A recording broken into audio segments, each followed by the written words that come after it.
안녕하세요. 방랑화작가입니다. 오늘 월요일 좀 설날이 끝나고 많이 루즈해졌어요. 더군다나 또 신종 코로나 때문에 밖에 나가는 것도 귀찮고 이러다 보니까 좀 움츠러들고 그러니까 또 경제활동이 안 되는 것 같아요. 그래서 오늘은 좀 무엇이 일이 되든 안 되든 뭐 열심히 한번 움직여보자 해서 좀 움직이다가 지금 7시 한 30분 됐는데 이제 들어왔습니다.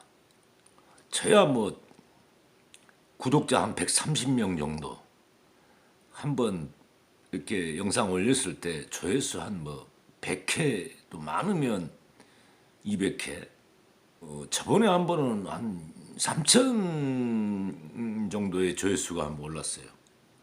그때는 그 유명 인사이죠. 우리 그 날카롭고 이렇게 지적하시는 최상층 교수께서 이재명 지사를 너무 공격하길래 이제 좀 대꾸 좀 했는데 그 유명한 사람을 좀 건드리니까 조회수가 올라오더라고요.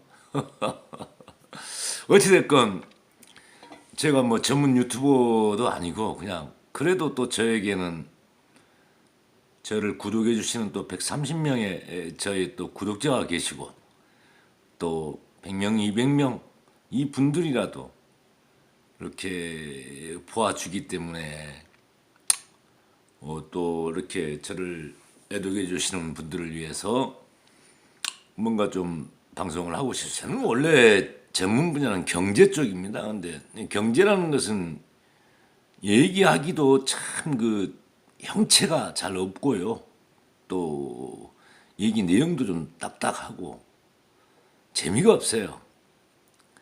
저는 이제 증권을 했기 때문에 증권의 트레이딩 이제 현장에서 뭐 팔고 사고 막 이렇게 하는 것들이 오히려 또 그 재미있을 수도 있겠지만 뭐 별로 그래서 정치 얘기를 좀 주로 하게 되고 아무래도 또 정치에 대해서 또 많이 또 요즘 관심 갖는 시점입니다.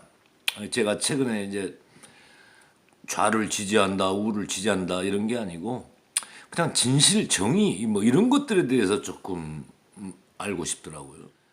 근데 이제 최근에 제가 정치에 대해서 느끼는 거 뭐냐면은 좌파, 우파, 뭐 보수, 진영 물론 이제 그 추구하는 정책이나 정책의 기본적인 방향 또 어떤 기본적인 그 밑에 그 깔려 있는 이념 이런 거에서는 좌파 우파는 차이가 있는 건 분명합니다. 그렇지만 제가 최근에 지금 느끼고 있는 것은 좌든 우든 그냥 국민들을 뭐 괴돼지로 취급하는 것은 똑같은 것 같고 그냥 우리 국민들을 이용해서 그들의 개인 영달과 사리사욕 자신들의 공명심 뭐 이런 거에 우리는 희생물이라는 그런 생각이 들어요. 그래서 저는 이번 4.15 총선에서는 좌니 우니 뭐 이런 그 이념 진영 논리는 저는 빼기로 했습니다. 민주당을 지지해 왔습니다. 그런데 민주당의 지지를 철회합니다. 나 같은 민물 하나가 뭐 철회하든 말든 뭐 아무 의미는 없겠지만 제 개인적으로는 민주당을 지지하지 않습니다. 그리고 저는 어떤 특정 세력을 지지하는 사람이 아닌 이 나라의 주인이요 주권자로서 제가 마음에 드는 후보에게 그리고 또 사표를 방지하기 위해서 기왕이면은 될 만한 사람을 찍어야겠죠. 근데 이제 될 만한 사람을 찍는데 민주당은 안 찍기로 했습니다. 다만 민주당에서 외에는 이재명 지사의 뜻을 같이 호응하고 뜻을 함께 했던 그런 이제 그 출마자분들이 한 몇십 명 되십니다. 뭐 제 지역구는 이제 그 용인을인데요. 용인갑에서는 이제 이화영이라고 이제 그분이 나와요. 근데 저는 용인을이에요. 용인을의 민주당 후보는 아마 이재명을 뭐 지지 응원 격려 뭐 이런 쪽은 아닌 것 아직은 잘 모르겠어요. 좀 더 조사를 해봐야겠죠. 그래서 민주당을 찍는다면은 이제 그 이재명 지사를 열렬히 또 지지했고 같이 뜻을 함께했던 그런 후보를 찍고 싶습니다. 여러 또 유튜브 채널을 또 제가 시청을 합니다. 그러면서 제 생각과 또 다른 분들의 생각들을 한번 조율해 보면서 무엇이 이 나라의 진실과 정의를 위한 사회 그리고 참된 사회를 만드는데 더군다나 또 우리 국가의 주인이요 주권자가 좀 더 윤택하고 행복한 삶을 살 수 있는 그런 정치의 밑그림을 그려줄 수 있는 사람은 누구일까? 뭐 이런 것들을 살펴보면서 투표를 하려고 합니다. 이번에 4.15 총선에서 최대 이슈는 저는 그렇게 보고 있습니다. 문재인 대통령은 청와대의 권력의 실세가 개입한 정말 우리 민주주의 역사의 초유의 대참사의 장본인이십니다. 아직은 공소사실이요 그것이 판결에 의해서 판결된 것은 아니지만은 여러 객관적이고 또한 만인 앞에서 드러나는 삼척정자도 알 수 있는 그러한 범죄 사실들이 극명하게 소명되어 있습니다. 이러한 시점에서 아직 최종 판결이 안 됐기 때문에 그거에 대한 판단을 미루자 뭐 이건 저는 용서할 수 없다고 생각합니다. 거기에 대해서는 확실한 객관적 사실에 입각한 그런 것들은 충분히 이번 총선에서 반영을 해서 문재인을 심판해야 된다는 생각입니다. 그래서 민주주의의 꽃이요 민주주의의 근간이요 또한 민주주의의 가장 기본적인 요소라고 할 수 있는 선거입니다. 우리 유권자들은 이 간접 민주정치 하에서 이 정치에 참여할 수 있는 유일한 방법은 선거입니다. 투표입니다.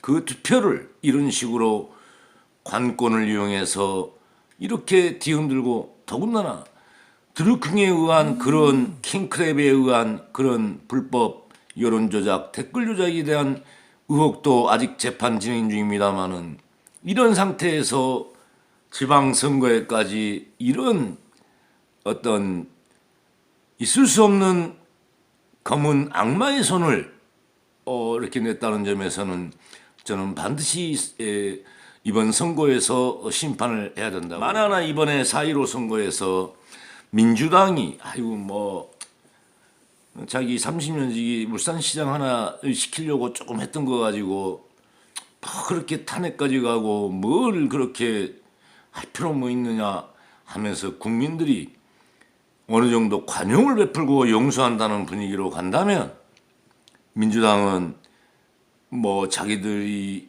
예상보다는 좀 떨어지겠지만은 다수당을 차지할 가능성은 매우 높습니다. 만약에 국민들이 그렇게 생각을 한다면요. 하지만 이 민주주의의 근간을 흔든 이 더군다나 관권을 이용하여 부정선거를 했던 점에 대해서 우리 국민들이 모질게 심판하고 그리하여 다시는 그런 행동을 못하도록 하게 한다면 우리 국민은 이번 4.15 총선에서 민주당을 심판할 것입니다. 그리하여 민주당이 뭐 예컨대 한 80석 정도 이렇게 차지하고 나머지 야권에서 차지한다면 야권 연대로 인해서 문재인은 탄핵 정국으로 가리라고 생각이 됩니다.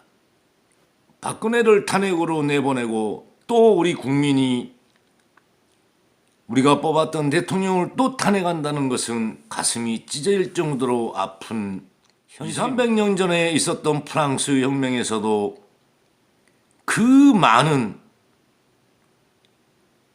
서로 이파가 정권을 잡았다 뺏겼다 하는 과정에 수많은 피를 흘렸습니다. 그리고 프랑스 혁명은 완성되었습니다. 그런 것을 생각한다면 우리는 가슴이 찢어지게 아프더라도 더 많은 피를 흘려야 된다는 생각입니다. 그래서 이번 4.15 총선에서는 이재명을 지지하는 민주당의 후보를 제외하고 민주당을 전멸시켜야 된다는 생각입니다. 그렇게 해서 자한당이 됐든 국민의당이 됐든 내가 그들에게 투표를 한다면 너희들은 이번 국회에서 할 일은 반드시 문재인을 탄핵해라 라는 그런 특명을 주는 것입니다. 그 외에 아무런 의미를 부여하지 않습니다. 반드시 문재인은 탄핵해야 하며 우리 국민들이 문재인의 이 만행을 용서하신다면 우리나라는 정의와 진실을 찾기는 어려울 것이며 민주주의는 더욱 후퇴될 것이며 파벌 정치와 조선시대 쇄도 정치와 같은 그런 유시민이든 김경수든 전해철이든 양정철이든 조국이든 이런 애들이 이 나라의 터줏대감처럼 권세를 부리는 그런 나라에서 살게 될 것입니다. 반드시 그것은 막아야 된다는 게 저의 생각입니다. 이런 대명천지에 있을 수 없는 만행과 민주주의의 근간을 흔들고도 문재인은 지금까지 이런 방구도 하지 않고 있습니다. 이들의 이 오만함과 후안무치함과 적반하장과 이 뻔뻔스러움을 우리가 용서한다면 우리는 암흑시대에서 벗어나지 못할 것이라는 생각입니다. 4.15 선거는 우리 민중이 우리 국가가 가야 할 큰 길을 안내하고 있습니다. 한번 우리가 뽑은 대통령을 탄핵한 마당에 또 탄핵이냐는 그 가슴 아픔은 있을 수 있지만 우리가 이것을 용서하는 순간 민주주의는 후퇴하고 민주주의는 사라질 것이며 우리 민중들, 우리 국민들은 개돼지로 살아가야 되기 때문에 반드시 4.15 선거에서 이 오만무도하고 아나무인 뻔뻔스럽고 가증스럽고 후안무치한 문정권 문파 대깨문 달창 이들을 반드시 심판해야 된다는 것이 저의 생각입니다. 저의 개인적 사견이오니 우리가 이 국가의 주인이자 주권자로서 곰곰이 생각해 봐야 될 문제가 아닐까 생각합니다. 그럼 다음에 또 뵙도록 하겠습니다. 편한 밤 되십시오.